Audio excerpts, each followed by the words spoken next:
What's up, R&B fam?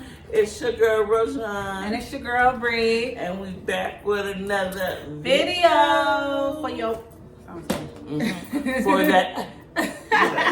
Before we start, though, make sure you Like, comment, subscribe, and hit that bell. and run them numbers up. That's her thing now. I'm starting to do it. Run them numbers up. Shoot, playing with y'all.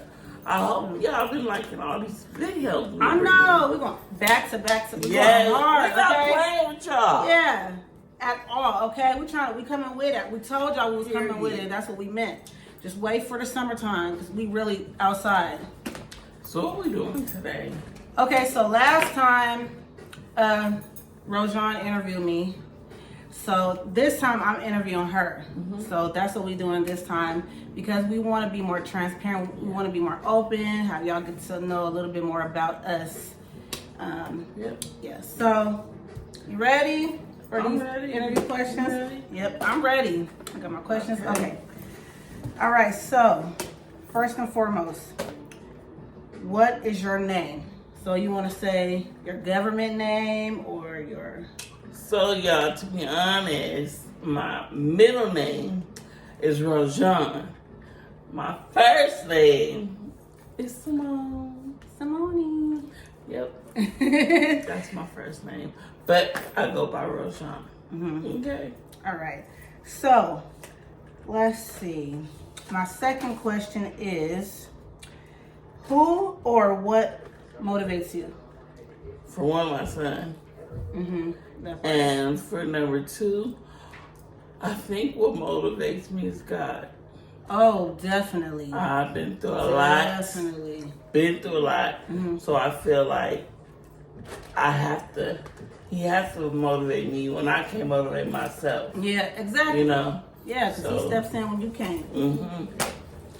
So that's really what motivates me is my child, God, and myself. Period. Okay.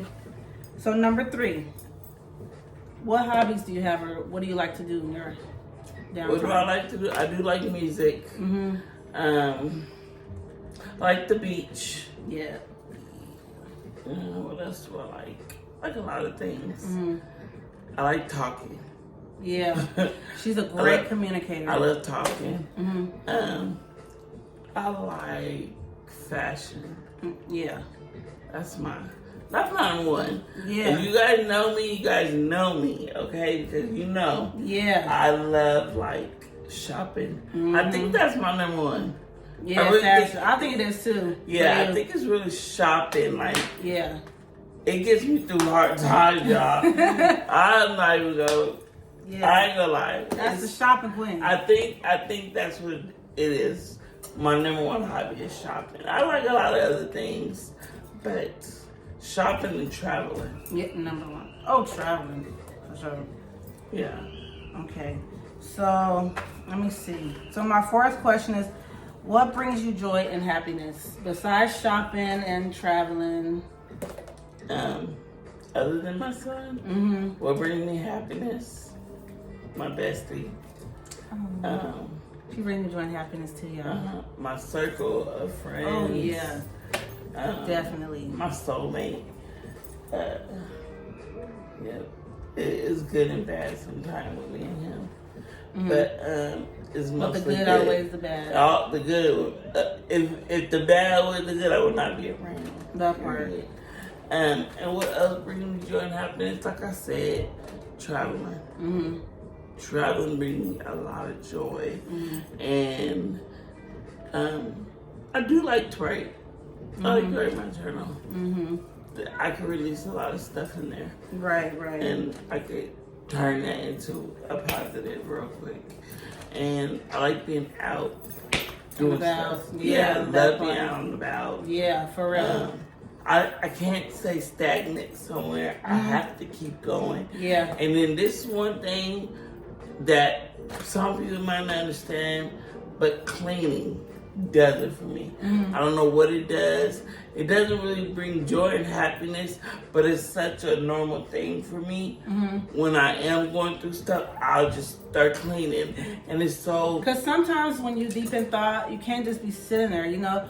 It's like when you cleaning and stuff, like you just like your mind be going, but your hands is moving, like you're moving, doing. So I'm thinking about other stuff, like because like when I'm like going through stuff, and since sometimes I don't have the outlet, and sometimes like other people don't.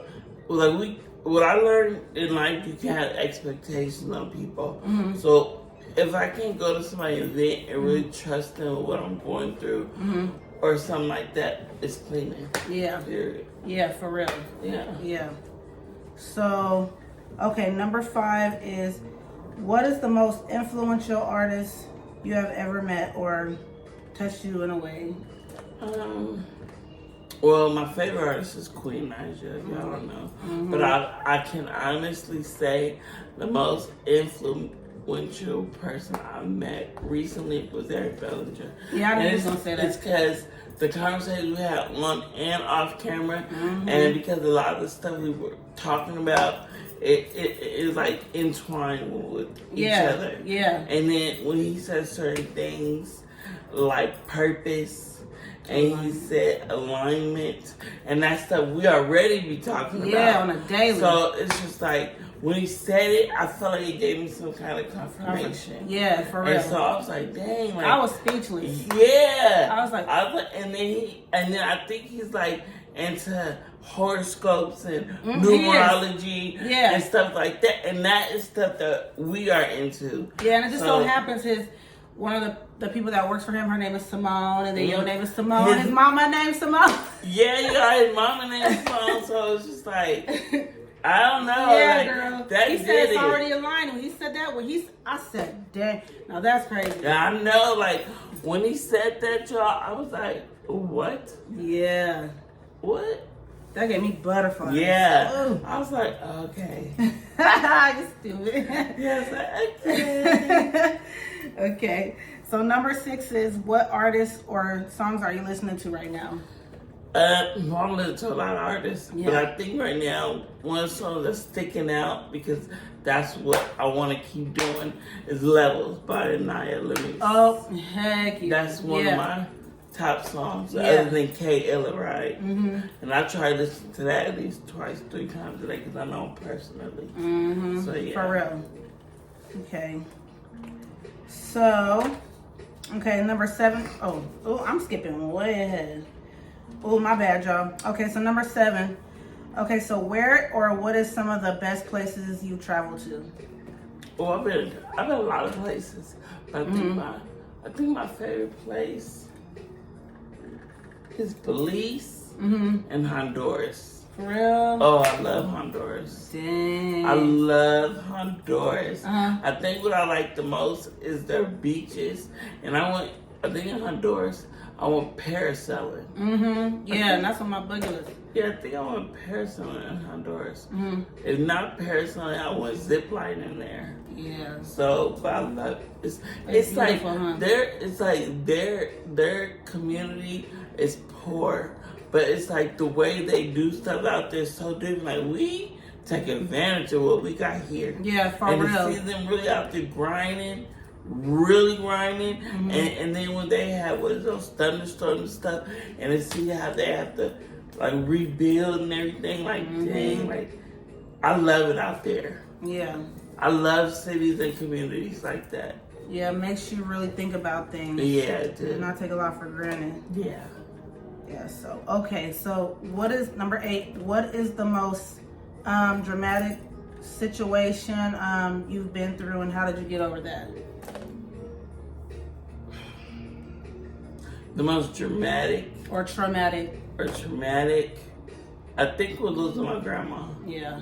That was one of the worst things that I think ever happened to me, because in the midst of that, I was going through stuff with my son, dad, and then I was losing people back to back.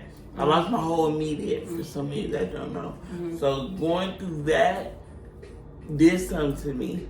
And it put me in a state of mind to where I didn't even know I was doing it, but I started doing all the self-love, self-care, all that kind of stuff. I had to, guess. And at that time, I had to learn that I ain't got nobody but God. Yeah, for real. So, and I can't keep talking about that because really when it comes to my grandma, you already know. Yeah, I know. It's really emotional. Yeah, exactly. I still cry bad when it comes to my grandma. Yeah, I know.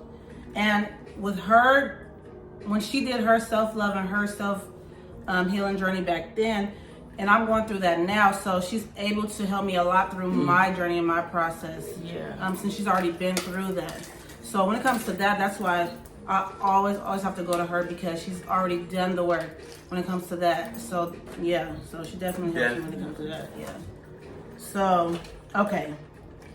So then, number 9. Well, I guess that just falls into this 9th question. What journey have you went through in your lifetime? So I've been through a couple, y'all. I've been through a couple, and I'm going through a couple now. Yeah. So at that time, which I didn't know that's what I had to start doing, because I went through a really, really bad, not necessarily a breakup, but like a really bad situation. Because me and my son, Dad, as everybody know, I went through a lot of stuff with him in life, a lot, and that was one of the worst things I've been through in my life. So I had to learn to get over him. I loved him like almost 10 years. I loved that man, and it was bad. And then within them 10 years, I was losing my family. Yeah, I was losing my family, and then I think with that, I think I went through self-love. I went through self-care.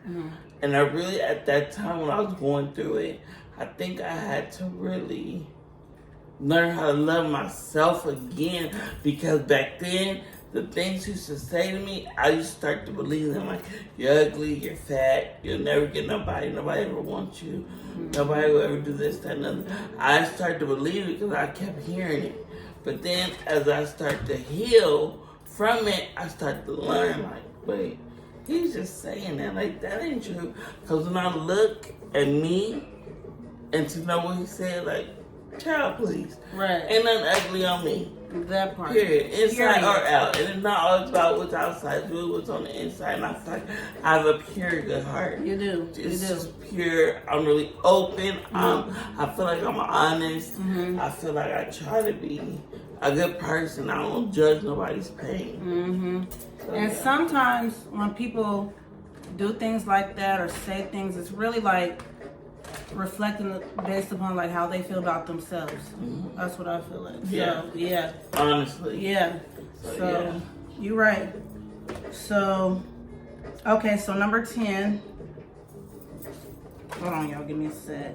Okay, so what would be the advice you would give someone going through hard times? When you're going through hard times, you gotta learn to not necessarily close your heart from other people, but you have to. That's when you gotta learn self-love. Yeah. That's when you gotta know you gotta love yourself before you can start to try and love anybody else. Right. Because if you don't love yourself, then how you gonna love them the right way? Exactly. Because I didn't know when I was loving that person back then, it wasn't the correct way. And the way I love people now, to me, is better. Like, I feel like I can be open without hurting somebody. Yeah. I feel like I can tell somebody how I feel without hurting their feelings. Because me, I've been through too much pain. So I don't believe in judging people's pain. So I just feel like you need a journal, you need a Bible, you need reading books, self-love books, self-healing books, self-care books. You need one thing that I had to do every day. I had to look in the mirror at my whole self and really tell myself I'm beautiful, I'm gorgeous, I'm smart, I'm funny, I'm witty. You know what I'm saying? And once I started to feel that way, I started to be that way. Yeah. And that's about manifestation. Yeah. And then that's when you have to really start to open your heart to new things. Because once you go through them pains and them hardships, you scared to open your heart. But sometimes it's that one person that's gonna come into your life and change it to where you're like, dang, I did not think I was gonna love again. And then this love is so different. Like, he is really a positive person in my life. I never thought I would meet someone like that. So I think it's just like, it's the people you meet, and it's people going, as you go through life, I think it's like the people you meet and the things you do and the things you go through, because sometimes you go through what you grow through. That very part. So that's how I go through life. So just self-care, self-heal, a journal, the Bible, talk to God. You know, seek Him if you don't know Him. Right there. Seek Him if you don't know Him. You need a relationship with Him. And if you have friends that you can talk to, then go to them. Reach out to them. If you have friends that want to listen, go to them. And if you don't have friends or family that you can talk to, y'all can DM me. DM us. We have an Instagram together. Period. Because we gonna make it. We gonna get through it. Okay? That's what we really believe in. Okay? So number 11 is, what are things that you hate? Things that I hate when people make me feel less than. Because I've already been through a lot. So when you make me feel less than, when I know I am, then that's a problem. And it's not necessarily I hate it, because it maybe somebody needs to learn. But if I know something, and I know in my heart that I've tried to give it all and you give me less, then I'm gonna have to bring it up. I'm gonna have to say something. So I just feel like, as far as that, it's not necessarily a hate, but it's like, and then those things, they're also things that we not necessarily hate, they're also lessons learned. You can learn a lot from those lessons. For real. So I don't like when people make me feel less than. And I don't like when I see people laughing and joking about other people's pain. Because I don't believe in that. People go through too much, and you don't know what somebody's last thing is to make them do